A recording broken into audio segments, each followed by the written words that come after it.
Great. Folks, we are on a timeline this morning, so we are going to get going. It's wonderful to see so many people here and registered.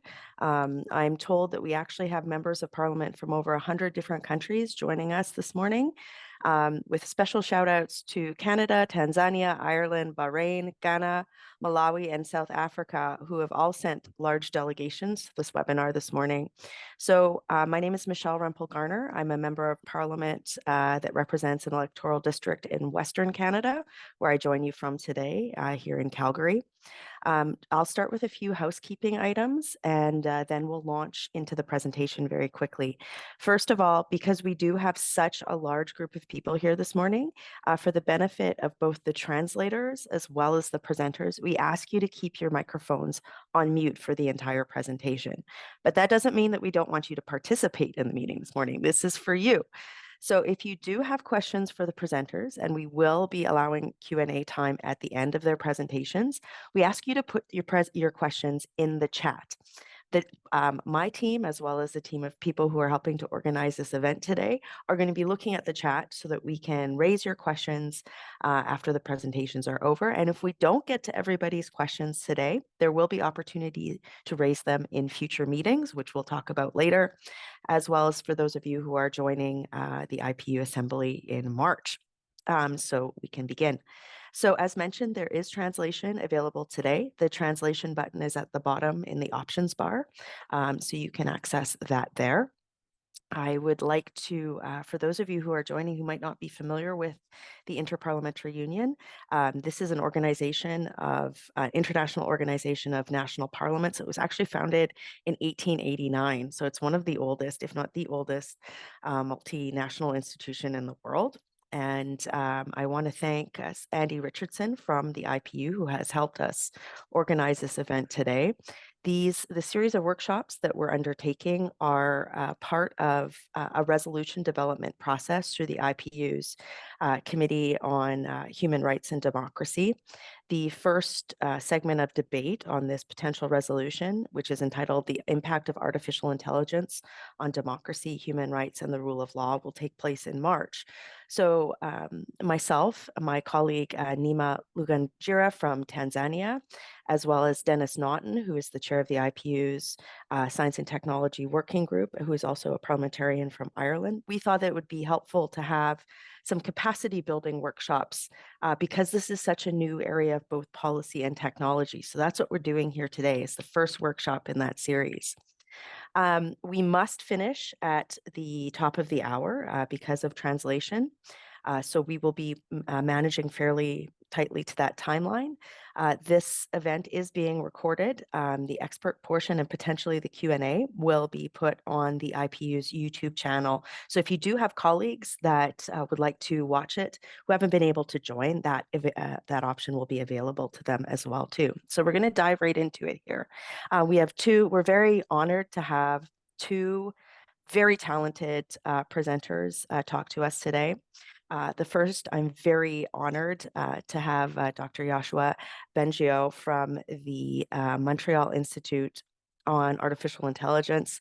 I don't want to take Canadian ownership of Dr. Bengio, but his work is certainly is a source of national pride for all Canadians.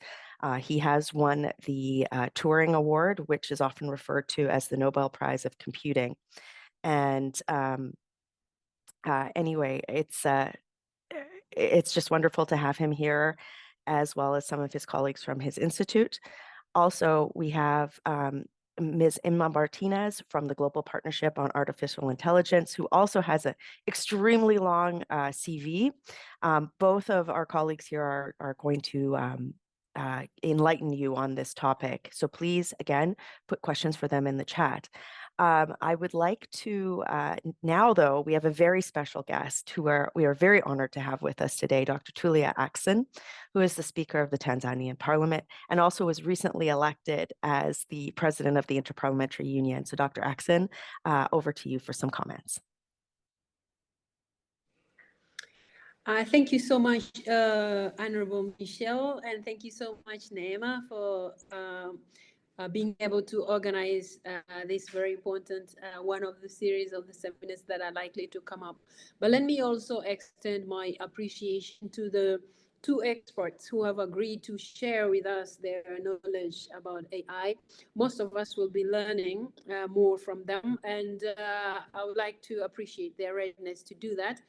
And just briefly, because Michelle, you have just mentioned about this process in the IPU, I would like to commend you to also begin this process, and the fact that other members of parliament who may not be able to attend IPU meetings where we will be discussing the impact of AI on human rights, democracy, and all the sorts of developments in our society, that they can participate in the three seminars, and this is one of them. So I'm grateful to participate in this first one, and I believe I'll be able to participate in the two more coming.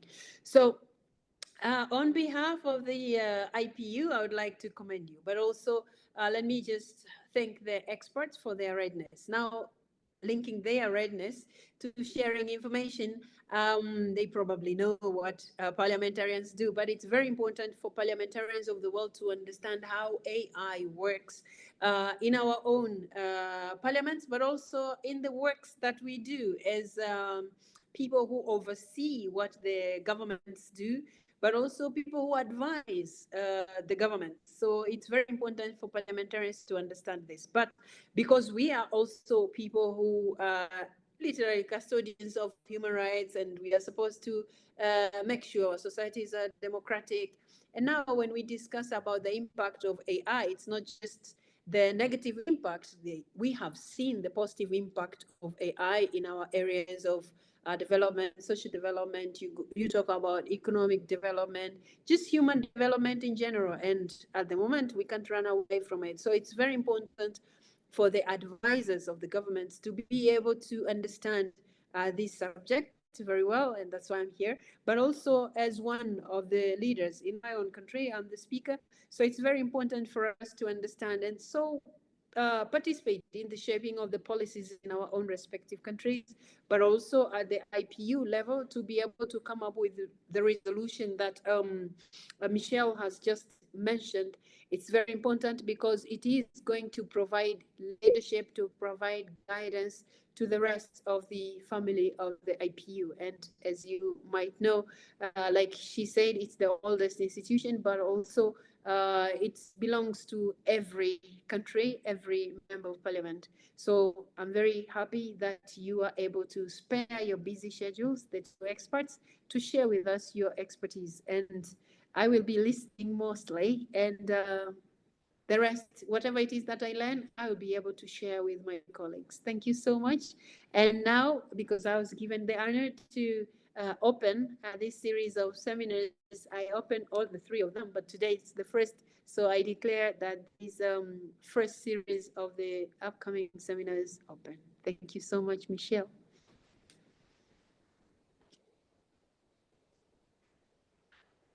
Thank you so much, Dr. Ackson. We are so honored to have you here and for your inspirational words. So with that, let's launch right into our first speaker, Dr. Bengio.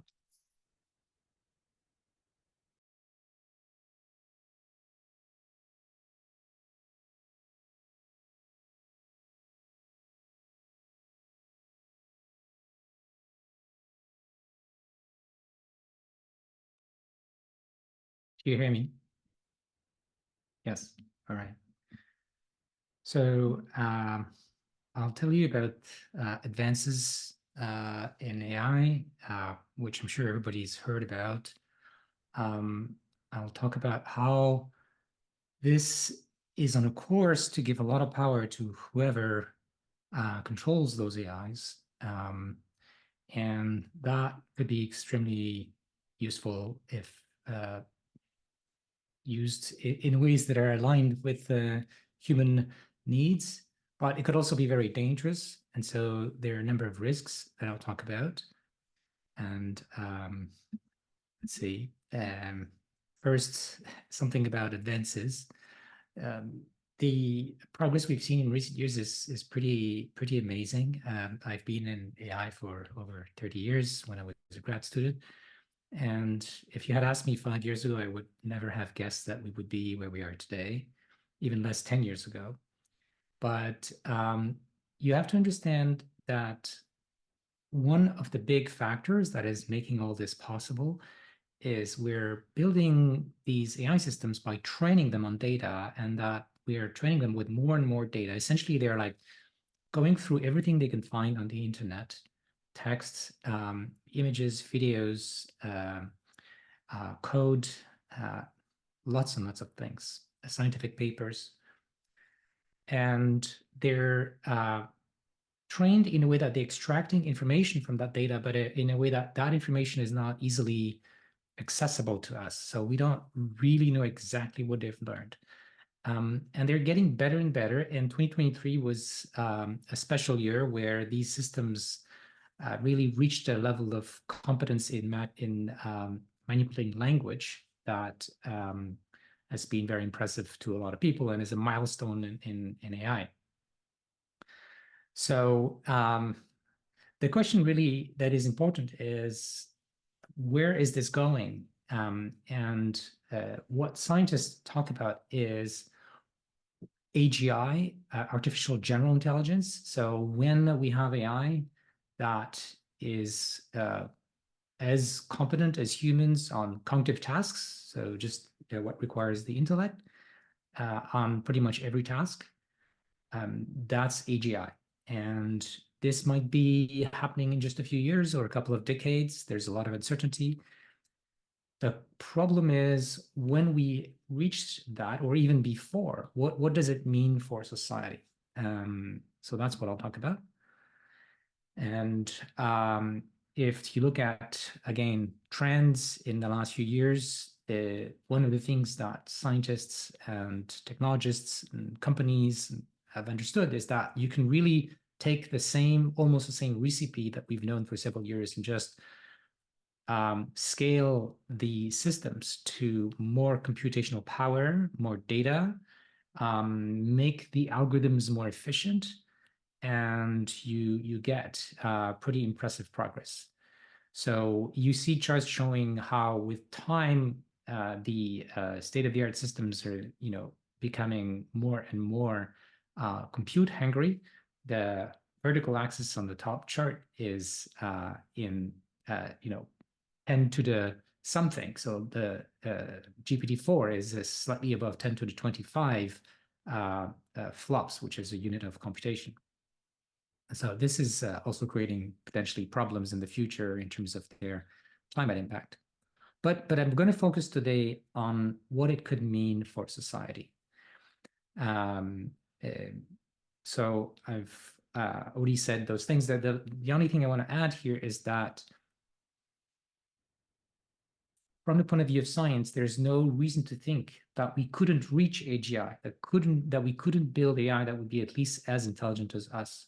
There's no clear upper limits. There's probably are, but humans, are not necessarily the pinnacle of intelligence. In fact, on specialized tasks, we've seen AI systems, outperform humans, but that's for now a small number of tasks. In general, we're still above these systems on many tasks. But that is becoming less and less true. So what does that imply? To understand what does imply, I need to introduce a number of concepts in AI. First, that one of the things we are trying to do with these systems, and we're training them to do, is to reach goals, to tell us how to achieve some goal, for example, or if it is an AI that can do things like, for example, in a dialogue with humans or interacting on the internet, we can set it a goal, and after having been trained in various goals, it can be applied to any new goal, not always with the same success. But that idea that is important here is that the intelligence is the ability to plan, to find ways to achieve those goals and to have the knowledge that is required. But it's separate from which goal the AI should be applied to. You can see where I'm going with this. AI is dual use, meaning that you can set it to do things that are good or bad according to society's norms. And the smarter it gets, the more good things, but also the more bad things it could be used for. Another important concept is the concept of self-preservation. So every living thing has an instinct to try to preserve itself, to survive. And right now, the kinds of systems we have don't have that sort of strong goal of preserving themselves. But they could. Somebody could give them that goal, or it's something that could emerge as a side effect of the goals we give it. And if there is ever a superhuman AI that has that self-preservation goal, well, that means it will most likely resist being turned off. And you can see that could be a problem, that its interests might not be aligned with human interests. So in order to address these problems of misuse and potentially losing control of an AI, scientists in AI have realized that in principle, we could solve these problems if we could program them so that they would behave according to our intentions or the norms that we've set for them. For example, that they will not harm humans. But the problem is we don't know how to do that. This is called the alignment problem. This is a challenge, a scientific challenge that remains unsolved. And in my opinion, until we solve this problem, it's very dangerous to continue building gradually more and more powerful AI that we don't know how to control, that could be misused, or that we could lose control of. And in fact, there are people, researchers and CEOs, who publicly declare that they would like to see humanity replaced by superhuman AIs. And so they would be happy to give AI systems that goal of self-preservation, which would be catastrophic for humanity if we reach that point. And then, even one human could essentially trigger the end of humanity. So these are really challenging questions, and governments have something to do about it, because we could reduce the risks of these sorts of problems happening. Just want to mention also that once an AI has a self-preservation objective, it could gain a lot of control in the real world, even though computers are virtual. But through the internet, you can influence individuals. You can hire them to do things. You can hire criminals to do things. You can make money on financial markets. You can copy yourself on many other computers so that you can resist being turned off. You can use cyber attacks to create damage. You can potentially control robots that can do things on the ground as well. So this is all very scary. And of course, I've talked about sort of the longer term thing, but even in the shorter term, before we reach AGI, there are lots of concerns about how AIs could be misused. For example, maybe even in the coming year, we have all of these elections coming, and we already see AI being used with deep fakes to try to influence political opinions. It could get worse if, for example, these systems become trained at influencing people through millions of attempts, for example, on social media, to interact through dialogues to influence people. And the other thing to keep in mind more broadly is that as we build more and more powerful AI, even before we reach AGI, as I said at the beginning, whoever controls these systems will have a lot of power. And we have to remind ourselves what democracy is about. Democracy is about sharing power. So there's a sort of contradiction here, and we have to think about how to deal with that. So one of the misuses, a category of misuses, besides disinformation, that's really scary are those that concerns of national security. For example, in the hands of bad actors, terrorists, or some state actors, powerful AI systems could be used in the future to launch cyber attacks, as I mentioned, but also help design chemical weapons, biological weapons, new sorts of military weapons, and so on. And of course, to control populations with drones, face tracking, monitoring the internet, and so on. So this is really a global concern. It's not just something that's happening in a couple of countries, mostly the US, where these systems are being trained. We see declarations from international organizations, starting with the Secretary General, for example, at the last Davos World Economic Forum. He said powerful tech companies are already pursuing profits with a reckless disregard for human rights, personal privacy, and social impact. The World Economic Forum put out many statements about AI. For example, the World Economic Forum has identified misinformation and disinformation as the top short-term risks to Earth and blamed AI for causing an explosion of falsified information. The IMF, which cares about economy, of course, had a report on AI stating almost 40% of global employment, 60% in advanced economies, is exposed to AI, meaning that part of the jobs that humans do might be done more productively or done completely by AI. And so AI will likely worsen overall inequality, they write, a troubling trend policymakers must proactively address to prevent AI from further stoking social tensions. So this is a serious matter that requires, in my opinion, our attention. So the next question, I think, is what can governments do? And I've made a testimony to the US Senate recently about this, and I had three main recommendations. So the first one has to do with, obviously, with guardrails, regulations, both at the national level and international treaties. For example, we want to make sure that the AI systems that are not safe are not built and are not deployed. Of course, this raises all kinds of questions, like how do we determine that something is safe? And in my opinion, this is something that companies should have the burden to demonstrate.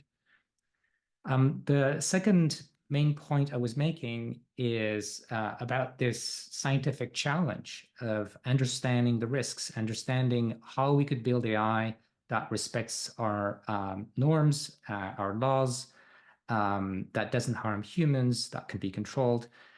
This is something we need to invest in massively, in my opinion, or we stop developing AI, right?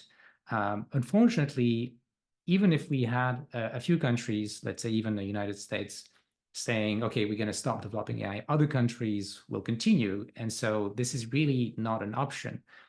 And even just for a military reason, the US is not going to stop doing that. And so we need to really find ways to make AI safe, and that's a scientific problem.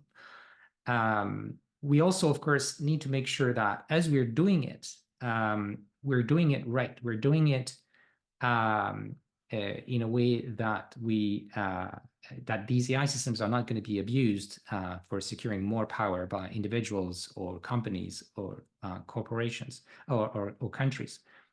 And the last point is that even with the best intentions and the best laws and treaties, there will be people who will try to build dangerous AI systems, and we need to prepare for that. So I'll stop here. Thank you so much. Colleagues, again, if you do have questions, please put them in the chat. After the next presentation, we will be starting a Q&A portion of the program. So with that, Ms. Martinez, the floor is yours. Thank you so much. I hope everybody can see my slides. So I just briefly wanted to touch base on the global partnership on AI, what are our aims and our daily work. It's an honor to me to be for me to be sharing the stage this afternoon with one of my esteemed colleagues, Dr. Bengio, who is also an expert appointed by the Government of Canada since the very beginning of Global Partnership on AI. Our mission is to ensure that the AI that is inherited by the world is fit for purpose, in the sense that it is fit for humans to use. It contains the values that we want society to continue thriving on, and that it creates not just economic progress, but also societal welfare and benefits. And the way we work is by joining forces with members of government who represent the membership. We have 29 of countries that joined as 23, 24. And very recently we onboarded, a very large number of scientific members of the AI community to join the rest of the experts that have been working since inception at GPAI in various projects. And the areas of our focus, the pillars of where we put our efforts are obviously to create a resilient world, a world that we preserve. And within that realm, climate change is an area where we see artificial intelligence contributing in our fight to preserve the livelihood of humans, the earth, and the natural kingdoms. But most importantly, human rights and the fact that we should look after people proactively. And artificial intelligence brings enormous value and potentiality where it comes to healthcare systems and how in the future we should really detect and predict diseases and really help patients with therapies. Now, our work is divided up into 4 working groups supported by centers of national research, and in the case of Canada, CEMIA, which was appointed specifically to support the Global Partnership on AI, and in France by the Natural Research, the Institute of National Research, INRIA. And we focus on areas such as the future of work, really important for us all, the livelihood of people, and how artificial intelligence is coming into industry and is being commercialized, as well as, ensuring a responsible AI and the data governance of all data being used by artificial intelligence. We were also mandated to support the G7 efforts in the Hiroshima process, and you can see here on screen some of the specific projects that we developed around these needs. And if you look at the executive order of the Office of the President in the United States that came out on Monday, the 30th of October, basically is almost verbatim what the entire G7 was agreeing on how to deal with advanced AI and generative models and frontier models. Very, very articulate and very inspired to really make meaningful interventions when it is most needed, without waiting for a massive part of regulation to be approved and passed through Congress as the natural event of law. Now, Dr. Bengio exposed, the new AI brilliantly. I wanted to touch base on what makes this AI so powerful. And if you look at the advances in computer intelligence, well, there is 70 years of development, mostly based on statistics and mathematical algorithms, until the birth of cognitive systems based on neural networks and what we know as deep learning. And in specific, the power of AI is that once it creates a cognition, for example, learning how to play board games, chess and shogi, and then the famous Go, in which DeepMind, the company that developed Alpha, brilliantly beat the world champion, to all the sadness that was the effect around the world that humans would no longer be able to win at this game if a machine was coming in.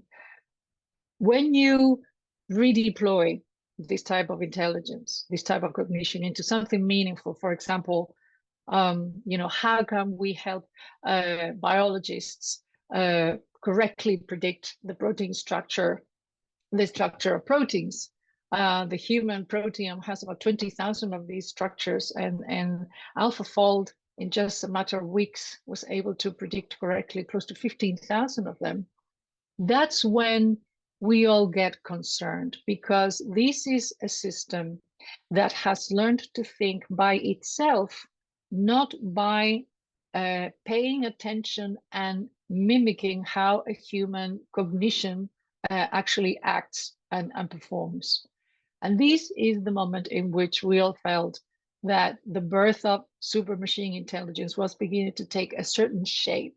Yeah, the fact that we could not understand the cognition process of these systems. And the other superpower is the sheer scalability and repurposing capacities of super machine intelligence. So we began to teach machines how to detect objects along its way. At Stanford was where, you know, the original you know, self-driving vehicles began to be conceived. You know, can a car go along the roads and safely drive people?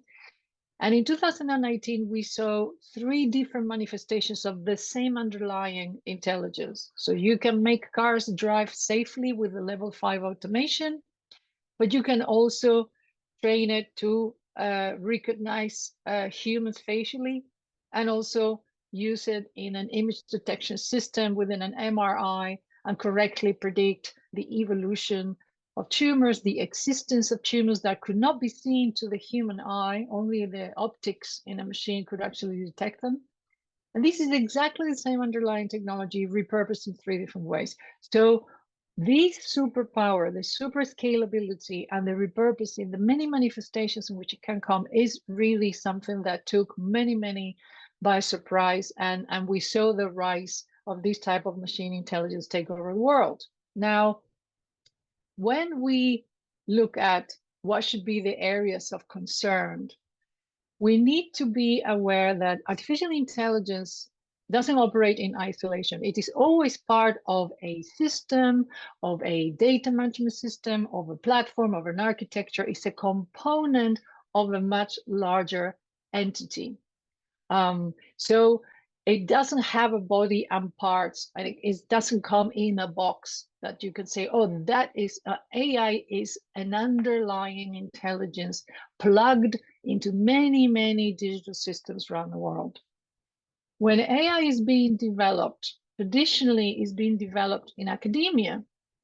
And in recent years, it began to be developed across the board in many technology companies. So the emergence of the corporate labs began to take precedent, and now more than ever, because the objectives of corporate life are very different to the objectives of academia.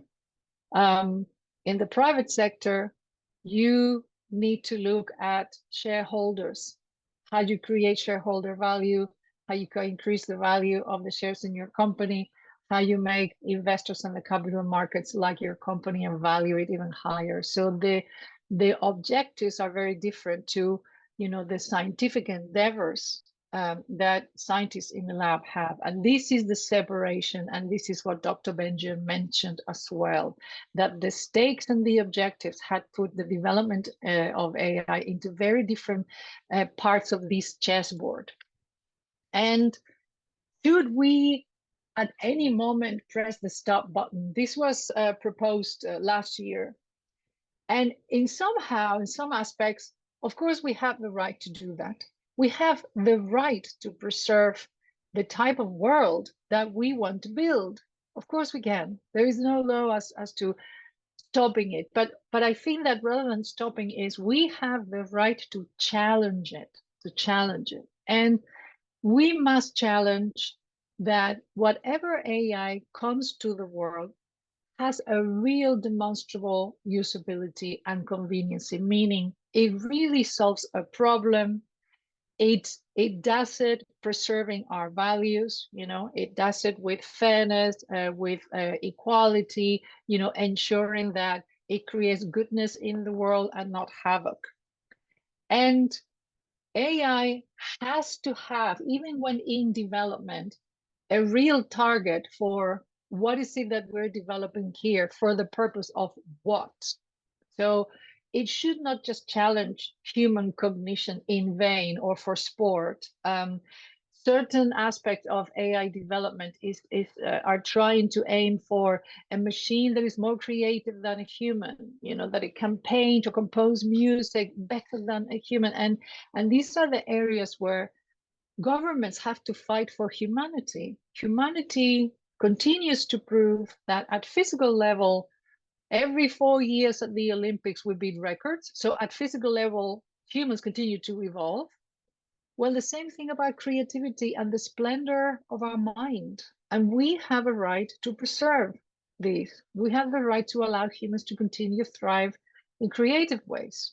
And therefore, when a system challenges the creative processes of humans, we should really pay attention to what exactly this thing intends to do, because maybe we don't need it. And thirdly, and the most important, AI is a tool. It's not an entity. Dr. Bengio exposed what happens when it is allowed to act irresponsibly and on its own without any guardianship. But to retain control over it, we need to treat it as a tool. It has to have these boundaries of servicing, of usability, and being able to be switched off, being able to be audited, etc., etc. So when it comes to democracy, as it was previously explained, of course, AI has allowed for massive spread of misinformation and disinformation. But let's remember where it happens. It happens on social platforms. I wouldn't even call them media. They're not media companies. They don't have that status in my world. They're platforms. And of course, if it continues to happen, it has happened before that they interfere with consumer and voters' sentiment, and it feeds people radicalized content.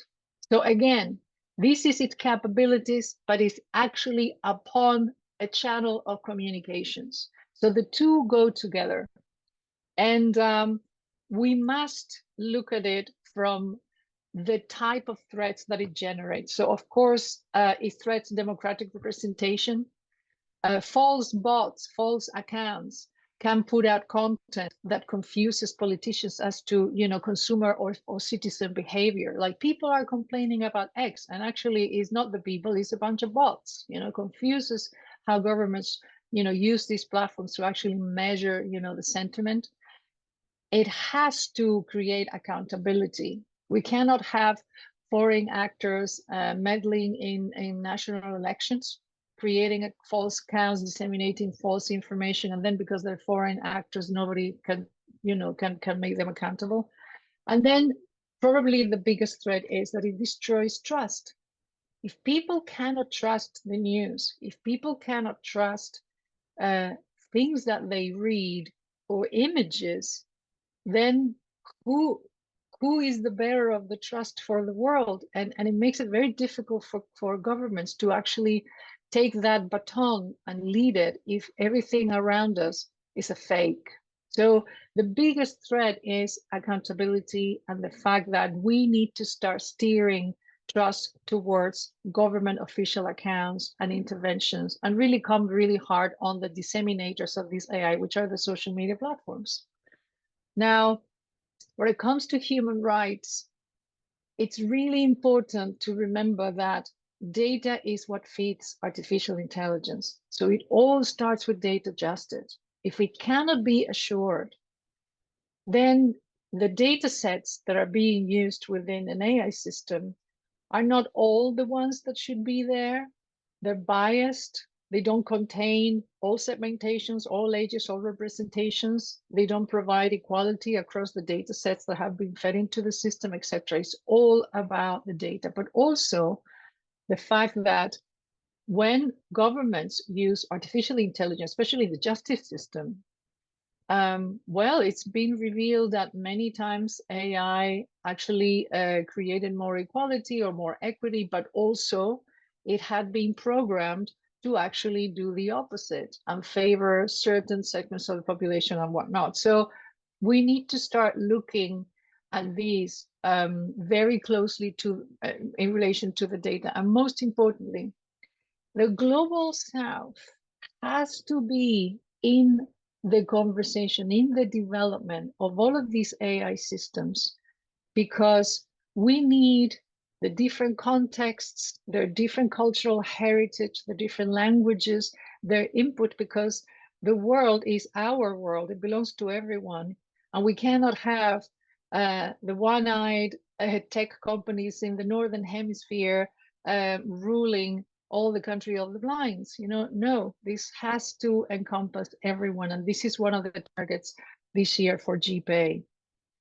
And when it comes to the rule of law, accountability is probably what should be demanded with the biggest strength possible by governments. Accountability of who has developed these systems, who are commercializing, what kind of costs and havoc are creating in the world. And when it comes to creating laws, it's really hard. That's why we don't have very solid AI regulations that have come into play, and we feel that they're 100% correct. For example, the EU Act, the second version, came out recently at the end of last year.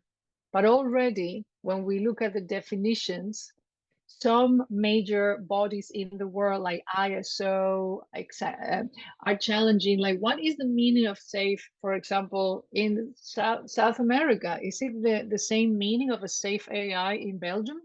Like, the definitions is where, that makes it really hard, because definitions of what something means is very connected to the cultural value that in every language is being put on that concept. And when it comes to open government, we must fight not just for citizen data to be accessible for citizens. I would like to know what data the government has of my life and of me. That should be my right. But also, what assumptions and hypotheses have been built into an AI system to, for example, award me with a mortgage loan or a new savings account.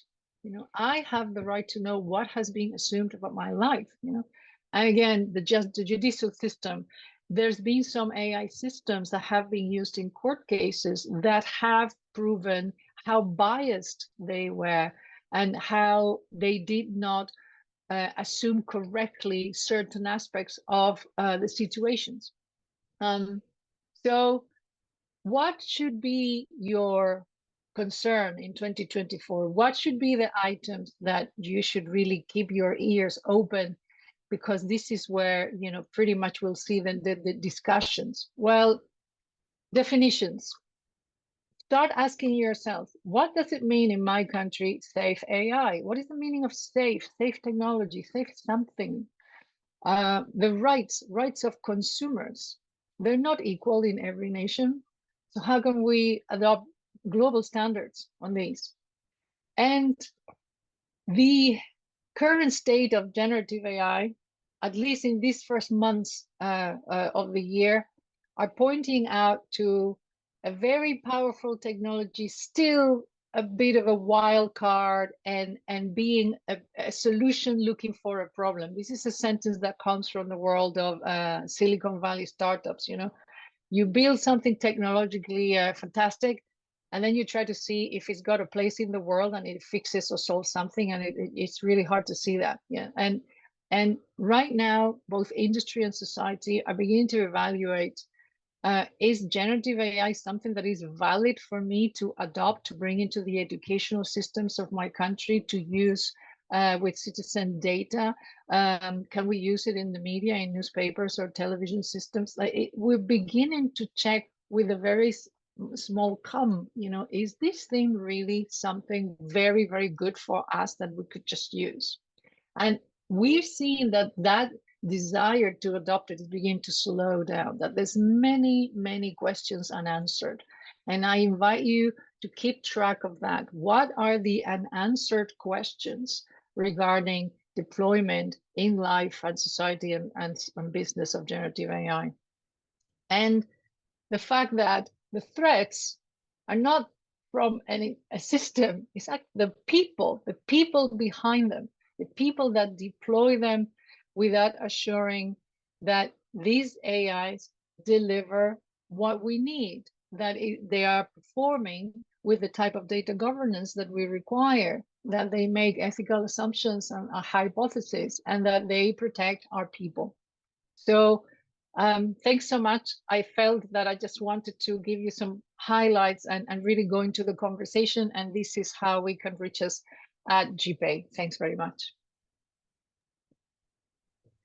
Thank you so much to you both. Inma, that was in such a short period of time, I think a really succinct overview of some of the legislative challenges that we all face. I've been getting some questions via direct message in the chat. Just a reminder to folks, you please feel free to continue to put your questions in there right now. One theme that's sort of coming up, it touches, I think, on the fact that for legislators, it's important for us to understand that looking at the concept of AI from a legislative perspective, it's not just the end result. There's also, questions around ethics and development, deployment, and then use. So, for example, some of the questions I'm getting here are: how should we be seized with looking at liabilities, for example, created by AIs that are, let's say, used in legal or in health? Another question was, how are we measuring whether or not the impact of an AI to the point that Ms. made is actually having a net positive benefit on humanity? I'll ask a question as well, too. I think that some of my colleagues on the call might not be fully versed with some of the very nascent discussions around the impact on intellectual property frameworks around the world, for example. People are starting to ask questions about creator rights, given that artificial intelligence, these large language models were developed using proprietary information. With all of those themes together in a very short period of time, how can legislators look at that scope of AI, through development through to deployment, and look at like an integrated legislative framework? Is this a global approach? What can we be doing in our national parliaments? I'll turn it over to you. Perhaps you can start, Dr. Bengio. So I'll start with liability. I think that making sure that individuals or governments, organizations can sue companies that deploy systems that end up harming others is very important. We need to make sure that they can't take refuge in, some existing legislation to avoid the consequences of their actions. So that's one thing that in some jurisdictions need to be handled, and making sure that liability can proceed, but it's not sufficient. So let me give you an example. Let's say you have a startup, an AI startup. We have several of them that build really big systems. If they're sued for doing something really bad and they don't have the money because they're not that big, because the harm was really large, then the liability process is not sufficient. So we need to also have guardrails even before the systems are deployed, to make sure that those systems are not going to be harming others or hurting democracy, for example. Like, not necessarily intentionally, right? Usually it's not like the developers want to see their systems used for disinformation. It just happens that they don't know how to prevent these systems from being used for disinformation. And of course, then once they are released in one form or another, especially if others can fine-tune the system, meaning they can have access to the full code and trained parameters, then it's very easy for others to misuse those systems in very dangerous ways. So the companies should be liable, but we need to put guardrails so that we would not get to that point in cases the liability process is not sufficient. Maybe Excellent I'll stop point. here and let Inma go on. Perfect. Well, this is where I think it's very important to bring the global south into the conversation, because every society is built on cultural values. All the laws are built on cultural values and understandings of what a well-functioning society is. And therefore, if we try to create legal environments that are going to be globally deployed, that's the difficulty. And that's why definitions and understandings of context and circumstances. The EU is very lawyer driven by its very nature. The EU is all about the lawyers, because Europeans, we stick to the laws and it's like sacrosanctum, yeah? When you move to other nations, the way that things work, and especially in the global south, is the natural way things work. You don't have to explain things, and everybody does it the way it does, and you don't need that many laws. There's like a common sense approach. And I think that we need to look at what are the fundamental rights across every person on this planet? What should be at all times prevailed? And that is one segment of the population, the most vulnerable, children and the elderly. In that we all agree. Yeah. So we need to start looking at fundamental layers of the population that it is black or white, but it's not going to be gray. And then begin to look at the circumstances in which these deployments affect in particular ways this country or this region, et cetera, et cetera. And I think this is the value of parliamentarians. The people who have been there, you are us. It's only that we voted for you to work for us. But you are us. You have a family, you have like me. And so you are the closest to me to fight for my rights and my circumstances because you live the same ones. Maybe we live in the same neighborhood. Yeah. So we need to start looking at everything that is common and precious and valuable and should be preserved at all costs anywhere in this world. And then start looking at specific circumstances on the inroads where AI comes to do that evil. And then look at very specific ways in which it happens, in what measure, how many people are affected. Can we correct it in a variety of ways? Can we have different approaches to it that is not just regulation? Because regulation tends to then have a very short shelf life because life evolves and evil gets smarter and smarter, and we need to change it and change it. And it's easier to work with regulatory frameworks and consensus rather than fixated things that in 5 years, they're totally unapplicable. I have a comment about this, though. So I think it would be a big mistake in any country to create an AI legislation that provides a lot of details of do's and don'ts. And just because exactly what Inma said, that the technology is changing, the misuses or the dangers we had not foreseen at a time when we wrote the legislation show up later.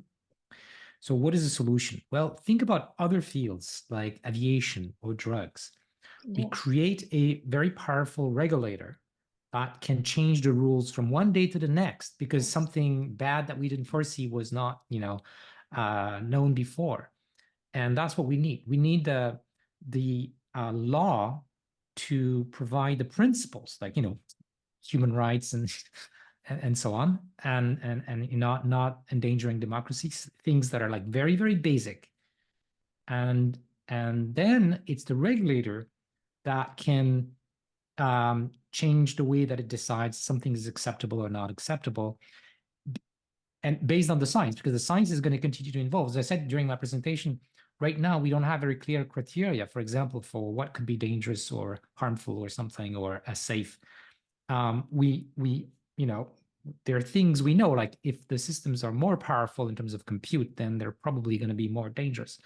But this is going to continue to evolve. So we need to make sure that the law puts enough power in the hands of the regulator, and then it can be flexible. The law is fairly principle-based and not trying to dictate exactly what AI is or what is safe and so on. This is not going to work. Yeah. Just as we wrap up here, I'm really glad that you both closed on that point, because I think that a lot of my colleagues, no matter where they are in the world, they're being confronted with a school of thought that is being referred to as effective accelerationism, which is that somehow technology is just going to magically solve all of our ills, and that there should be no boundaries to it because of magic, essentially. And I think that that's the underlying sort of talking point that's coming out of a lot of lobbying efforts, particularly from some of the larger American companies. Very briefly, as we wrap up, and very briefly, how as legislators can we constructively push back against that particular school of thought? By doing our job.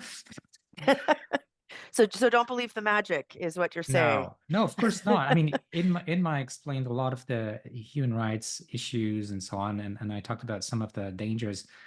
Of course, legislations have to protect the public, and that means, yes, putting some limitations on what those companies can do.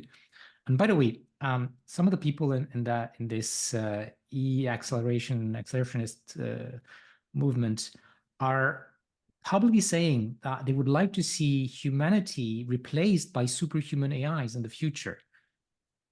So I think most people will not agree with that, and it's the democratic institutions' role to make sure this kind of thing doesn't happen. Well, with Yeah. that in mind, one quick word, and then we do have to wrap up. I would like that included in human rights. There is the right of every human to be allowed to expand its cognitive creativity and splendor. We need to fight for that, not just the right to have a roof over my head and food and no, my right to evolve cognitively with creativity and the splendor of my mind. We need to fight for that. It should be a human right that children are allowed to develop that. So humanity still has a purpose. That's wonderful Yes. for us to hear. And now we have to protect it. There are so many people on this call today. I want to leave everybody as we wrap up here with a sense of how the IPU and this forum for parliamentarians really can facilitate a discussion.